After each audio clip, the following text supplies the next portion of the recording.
মাননীয় প্রধান উপদেষ্টা ও জাতীয় ঐকমত্য কমিশনের সভাপতি অধ্যাপক মোহাম্মদ ইউনূস, জাতীয় ঐকমত্য কমিটির সদস্যবৃন্দ,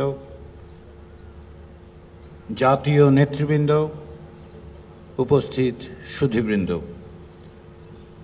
জাতীয় ঐকমত্য কমিশনের পক্ষ থেকে আজকের এই জুলাই জাতীয় সনদ 2025 স্বাক্ষর অনুষ্ঠানে আপনাদের সবাইকে স্বাগতম।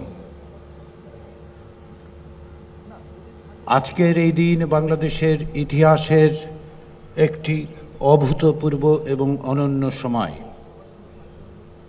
একটি ক্রান্তিকালে দাঁড়িয়ে থাকা বাংলাদেশের জন্য এটি হচ্ছে আমাদের দীর্ঘ পথ যাত্রার ক্ষেত্রে একটি মাইলফলক।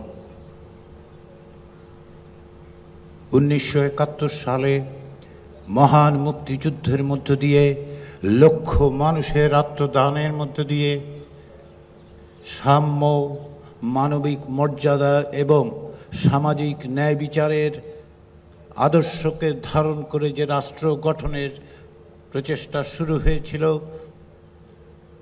গত 53 বছর ধরে যা বারবার হোঁচট খেয়েছে, তা সত্ত্বেও বাংলাদেশের নাগরিকরা তাদের প্রাণপণ লড়াই করে গণতন্ত্র এবং জবাবদিহিমূলক একটি রাষ্ট্র প্রতিষ্ঠার জন্য যে প্রয়াস চালিয়েছেন, যার অনন্য উদাহরণ হচ্ছে 1990 সালের গণ অভ্যুত্থান।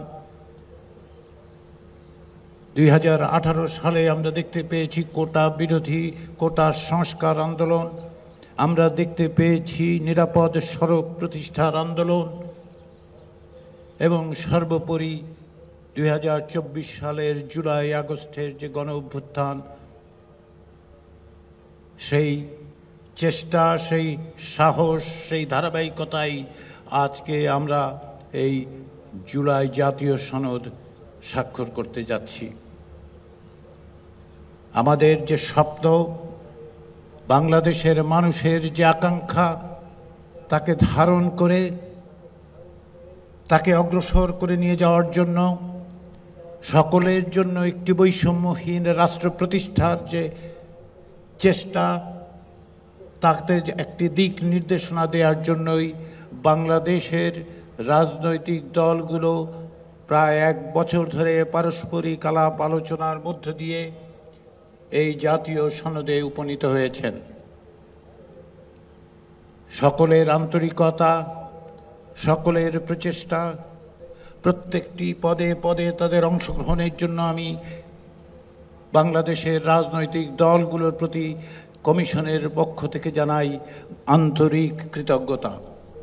কিন্তু কেবলমাত্র কমিশন নয়, কেবলমাত্র রাজনৈতিক দল নয়, বাংলাদেশের বিভিন্ন সমাজের বিভিন্ন অংশের মানুষ এই প্রক্রিয়ার সঙ্গে অংশগ্রহণ করেছেন। কমিশনের কর্মচারীরা থেকেছেন, আমাদের গবেষকরা থেকেছেন, কিন্তু তার চেয়েও বড় জিনিস হচ্ছে প্রতি মুহূর্তে গণমাধ্যমের কারণে আপনারা, বাংলাদেশের নাগরিকরা এবং বাংলাদেশের বাইরের সকলেই এর প্রতি নজর রেখেছেন। এই জাতীয় সনদ কেবলমাত্র রাজনৈতিক দলগুলোর মধ্যে সম্পাদিত চুক্তি নয়, এ হচ্ছে নাগরিকের সঙ্গে রাজনৈতিক দলগুলোর এবং রাষ্ট্রের একটি সামাজিক চুক্তি। এই সামাজিক চুক্তি, এই যে প্রত্যাশা, এর প্রত্যেকটি বিষয়ের মধ্যে জড়িত আছে বাংলাদেশের মানুষের সংগ্রামের, তাদের কষ্টের, তাদের প্রচেষ্টার প্রত্যেকটি বিন্দু যুক্ত আছে। গত বছরের জুলাই আগস্ট গণ অভ্যুত্থানে যারা প্রাণ দিয়েছেন, যারা আহত হয়েছেন, যারা আজকেও আহত আছেন, যে জুলাই যোদ্ধারা আজকেও সামগ্রিকভাবে কষ্টকর জীবন যাপন করছেন, তাদের প্রত্যেকের অবদানের মধ্য দিয়ে এই সনদ তৈরি হয়েছে। কেননা জুলাই আগস্টের গণ অভ্যুত্থান দীর্ঘদিনের রাষ্ট্র সংস্কারের জন্য যে আকাঙ্ক্ষা, তার প্রতিফলন। বাংলাদেশে গত 16 বছর ধরে 2009 সাল থেকে যে ফ্যাসিবাদী শাসন তৈরি হয়েছিল, তার বিরুদ্ধে যে সাহসিকতা, যে দৃঢ়তা বাংলাদেশের নাগরিকরা দেখিয়েছেন, বৈষম্য বিরোধী ছাত্র আন্দোলনের মধ্য দিয়ে যার সূচনা, যা এক দফা দাবিতে পরিণত হয়েছিল এবং শেষ পর্যন্ত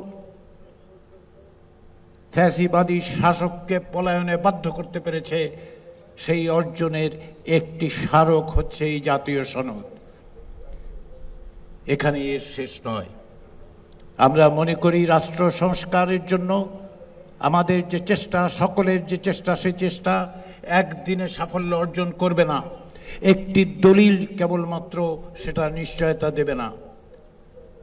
আমরা আশা করি এই যে জাতীয় দলিল তৈরি হয়েছে তার বাস্তবায়ন ঘটবে, দ্রুততার সাথে বাস্তবায়ন ঘটবে। নাগরিকদের মতামতের মধ্য দিয়ে এই দিক দিশা নির্দেশক বাংলাদেশ রাষ্ট্রকে ভবিষ্যতে পরিচালনা করবে। কিন্তু আমাদের অনেকটা পথ যেতে হবে। আমাদের মতের পার্থক্য থাকবে। রাজনীতিতে মত পার্থক্য না থাকলে তা গণতান্ত্রিক হয় না। মতের পার্থক্য থাকবে, পথের পার্থক্য থাকবে, কিন্তু এক জায়গায় ঐক্যবদ্ধ হতে হবে।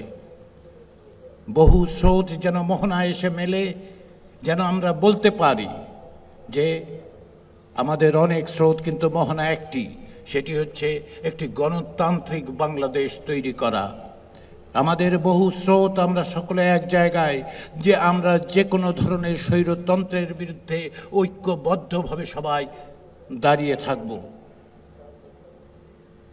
সেই স্বপ্ন, সেই প্রত্যাশা, সেই চেষ্টার স্মারক যতটুকু আমরা অর্জন করেছি, এটি প্রথম পদক্ষেপ। যে ধারাবাহিকতা, তার একটি মোড় ফেরানো মুহূর্ত মাত্র। আমাদের অনেকটা পথ যেতে হবে। এই অগ্রসরমানতায় নাগরিক হিসেবে বাংলাদেশের মানুষদের প্রত্যেকের ভূমিকা রয়েছে। রাজনৈতিক দলগুলো সেই মত পথ পার্থক্য সত্ত্বেও তারা এগিয়ে নিয়ে যাবে। সেই দিক থেকে আজকের এই জাতীয় সনদ স্বাক্ষরের এই অনুষ্ঠান ঐতিহাসিক। আমরা যে দীর্ঘ পথ 1971 সালের মুক্তিযুদ্ধ পরবর্তী সময়ের সূচনা হয়েছে, তারই একটি পর্যায়ে এটি।